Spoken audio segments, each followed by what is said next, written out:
Hi everybody, my name is Vaishnav Kameswaran. I'm a first year PhD student working with Joyji Paul and Shilawa Mojlain at the School of Information. I'd like to present my joint work with Lindsay Cameron and Tawana Delahan, both at the University of Michigan. I'd like to begin by grounding our study and stating some of our motivations. Some of us here at the University of Michigan are kind of interested in understanding how technology can address broader social challenges. And this makes Detroit City one of the most unequal and segregated cities in the world, an ideal field site. Ever since the economic downturn, Detroit has been confronted with several challenges.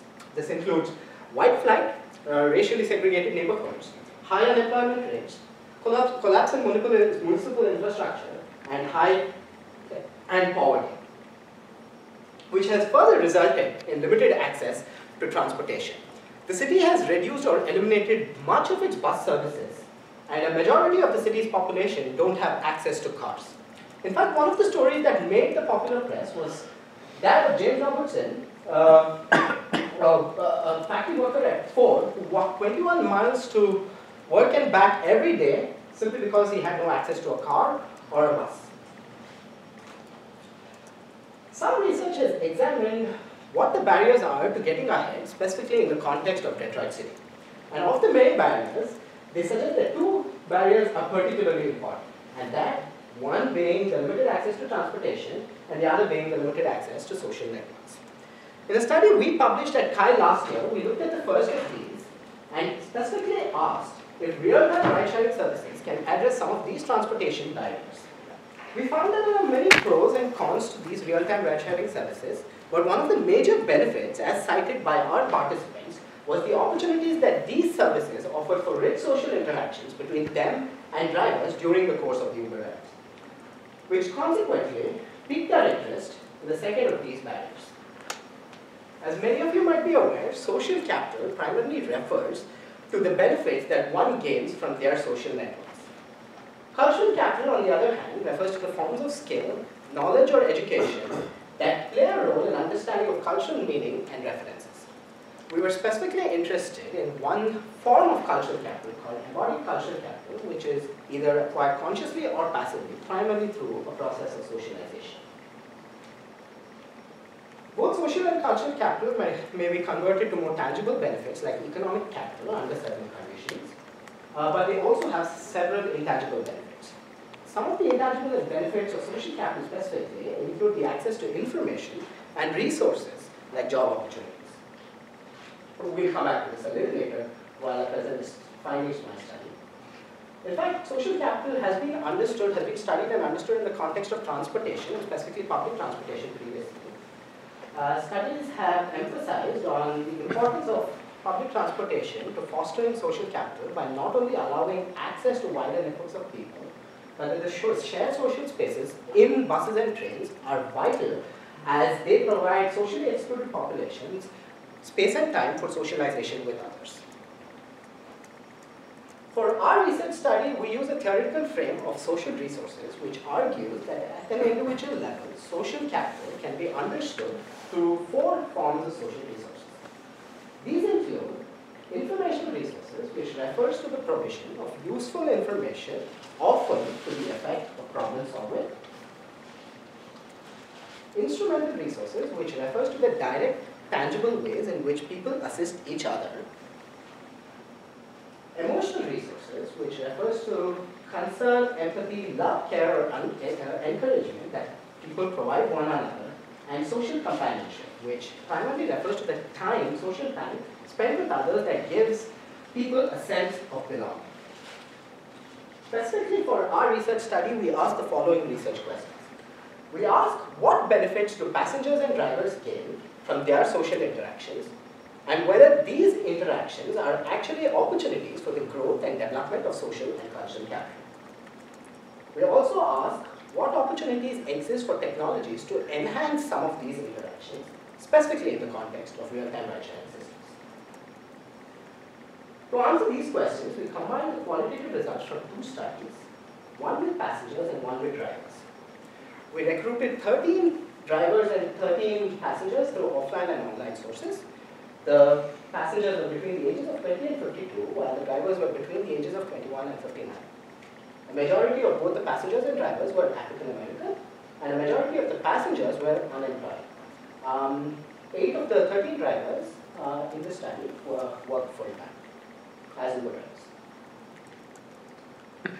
Conducted semi-structured interviews with both passengers and drivers, which lasted between 45 and 80 minutes.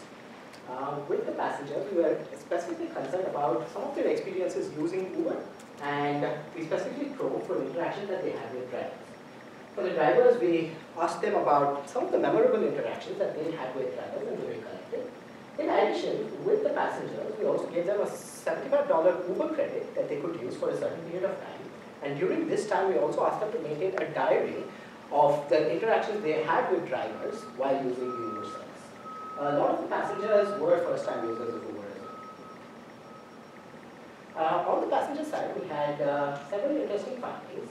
The first of which was that several participants reported on getting very vital information sources from their drivers.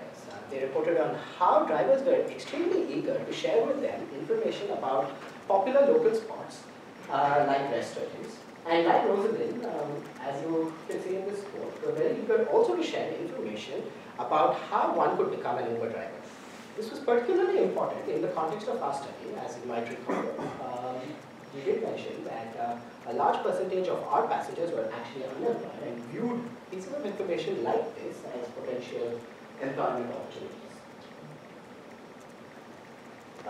Some of them also reported on gaining emotional support from their drivers during the course of the ride. Take the case of Dale, who'd been repeatedly turned down in multiple job interviews and found himself in an Uber ride after one, quite dejected from his set of interviews, and he spoke to us about how this encouragement from this one Uber driver meant a lot to him and egged him on and motivated him to keep hunting for a job. On the other hand, we tried to validate some of these findings from the driver end as well, and we found that it kind of held good.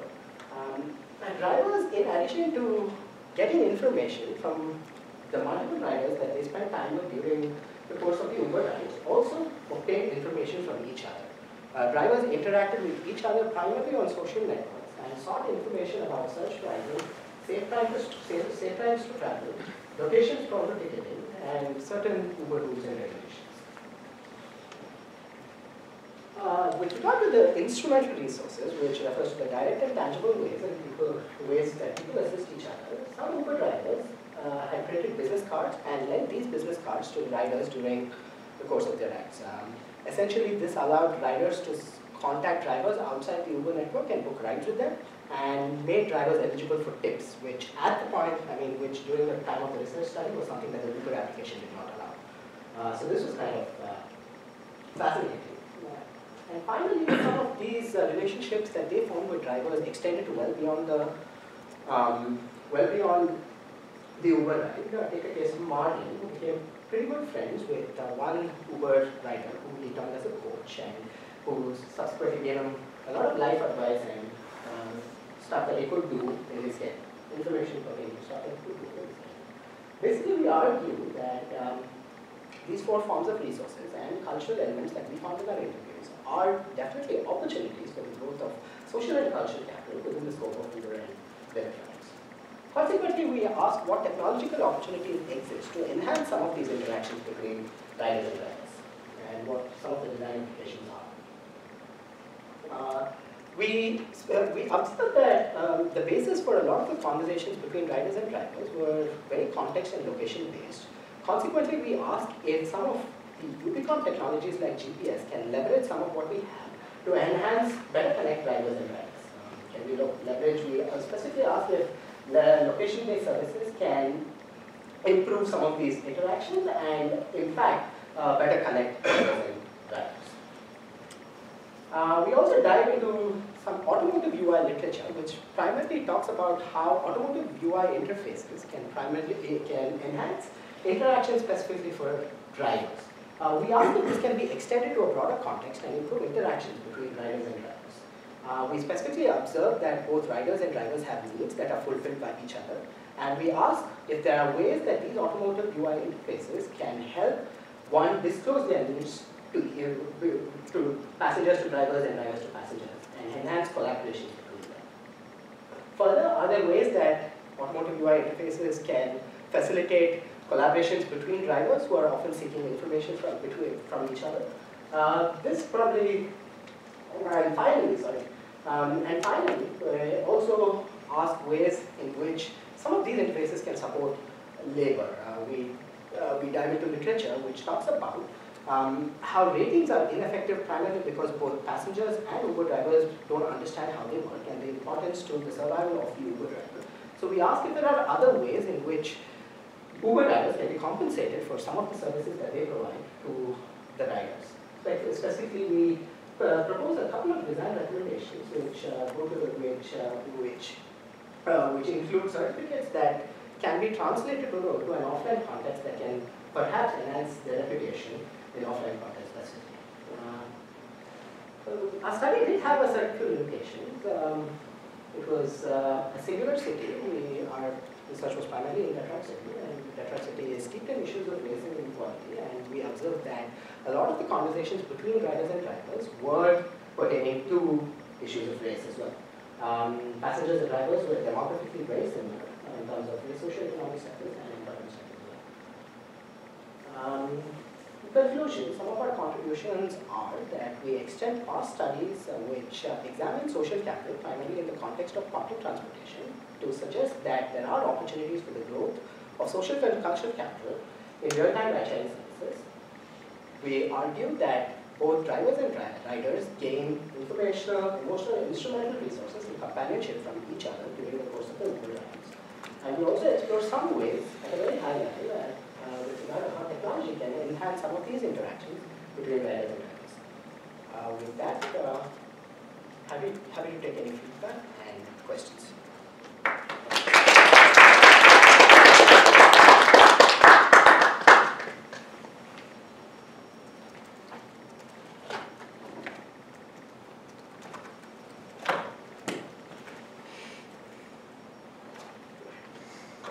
So thanks for the talk, it's really interesting. I have a question and a suggestion. Sure. So first the question, you talked a lot about the positive aspects of ride sharing and this relationship between drivers and riders. Did your participants also talk about negative experiences?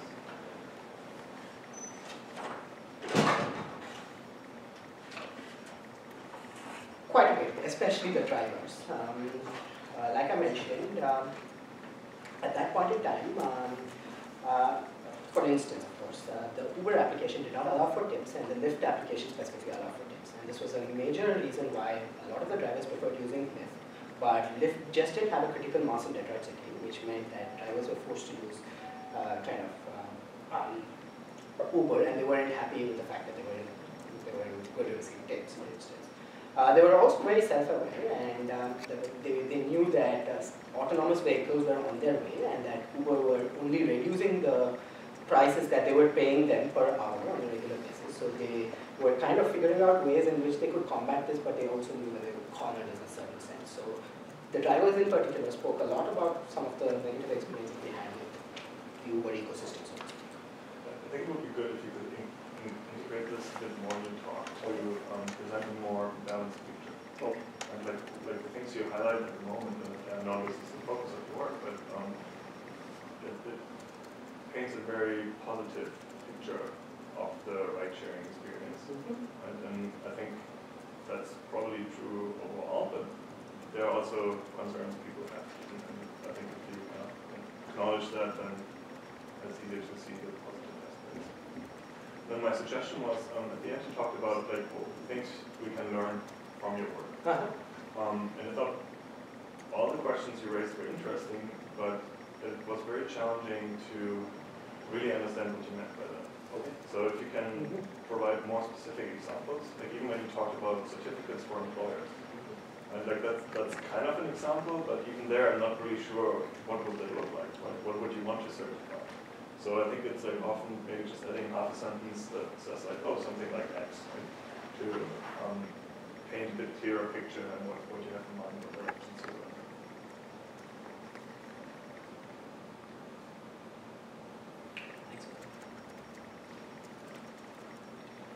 But I also picked up on the question of the certificate and additional benefits beyond the rating. So could you elaborate a bit on that? I'm curious.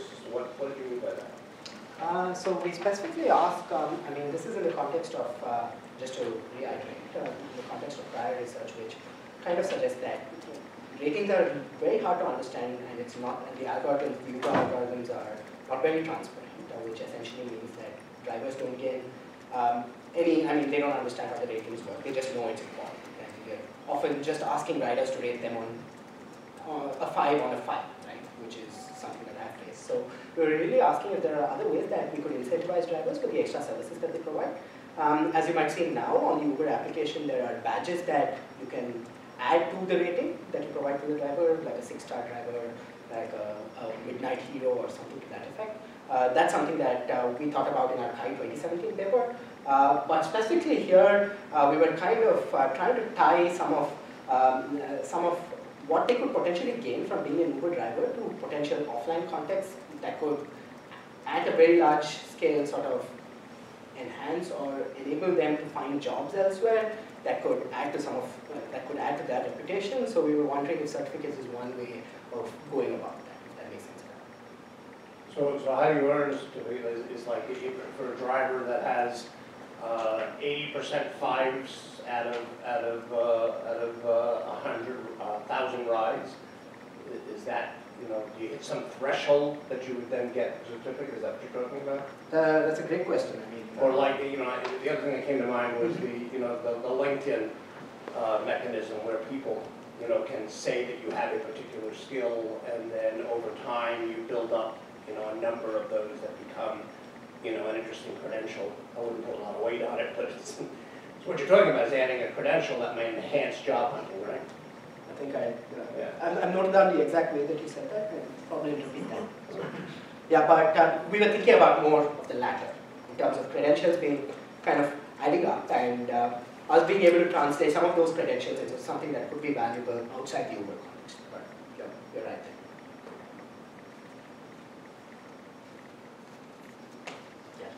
Is there any play of homophily here, which is would an individual and their conversation with a cab driver, which is a cab in a strict sense, be different than conversation with an Uber driver, which you can see, well, I could just as well be doing this and you could be doing this. Then isn't that the same service provider, service taker relationship? Do you see that as some part of this? That's a great question.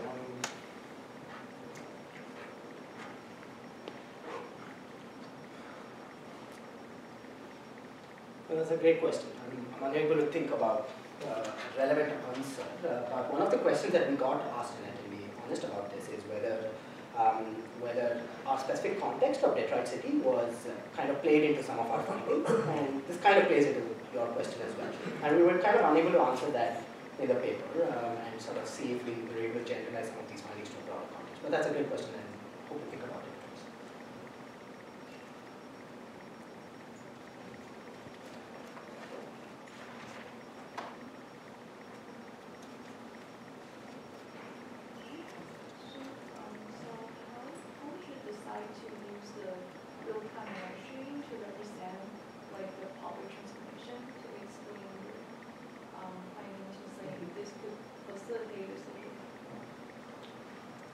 Right. So replace would be too far a stretch, so we admit that. But we wanted to understand if real-time ride-sharing services could sort of fill in a certain sense for some of the inadequacies of public transportation services, whether people in certain specific scenarios could use these services to their benefits, primarily because they had very little access to public transportation, especially in Detroit City, and had no access to cars as well. So none of our participants, I think 2 of our participants had a working car, but the rest of them did not. So replace, probably not, but fill in would probably be a problem. That answers your question. So like during the recruitment, because you mentioned there's a lot of first-time user, so is that like you approach them and then say like, we provide you two chance, like if you're trying to use Uber? That's right.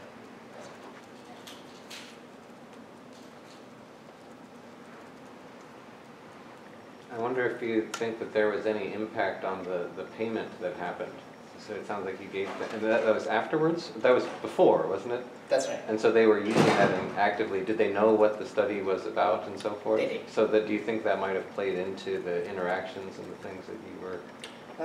Sure. That is that they were trying to form some kind of relationship or something? Again, that's a little hard to say. I can say as much, I mean, we were trying to understand whether Uber had a kind of a lasting impact on these people. I mean, whether they kind of, after the $75 credit, whether they continued using these services, given that a lot of them were first-time users. We weren't able to get in touch with a lot of them for a significant time after, but there were a couple of them who continued using these services after the $75 credit kind of went away. But in terms of whether that credit influenced the interactions with the drivers, I mean, our analysis or our understanding from the driver perspective says perhaps not, because drivers reported on consistent interactions with riders, and we called quite a few memorable interactions that they had. So I think it's a part of, I mean, being in an Uber ride, so not so much with the credit per se. Thanks for the question. Thank you for your presentations. I have one question about, two questions actually. One question is about the group. As I understood, the group of Uber ride-sharing drivers are large. We can classify them into two categories. One group is solely for making a living. The other one group is kind of sort of retired people who make extra money. So the characteristics of these two groups are apparently very different. So in your research, did you explore both group timing, or do you focus on specific group? That's a great question.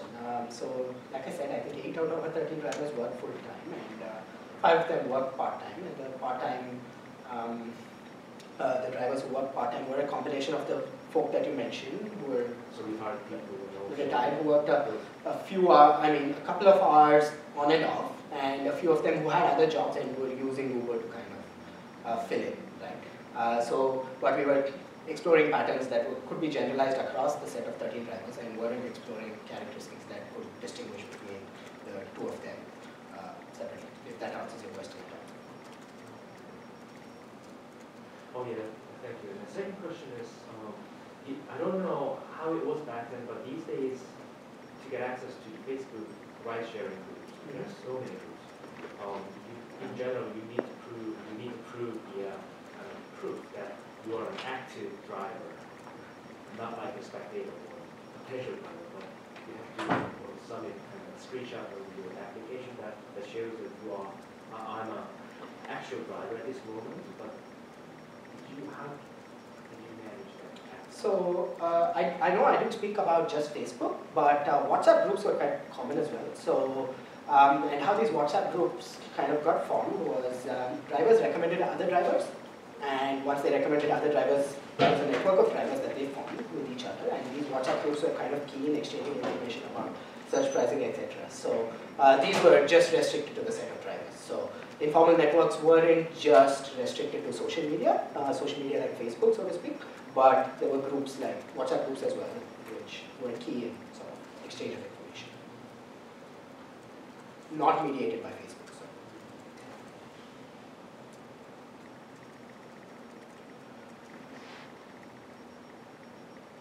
Thank you.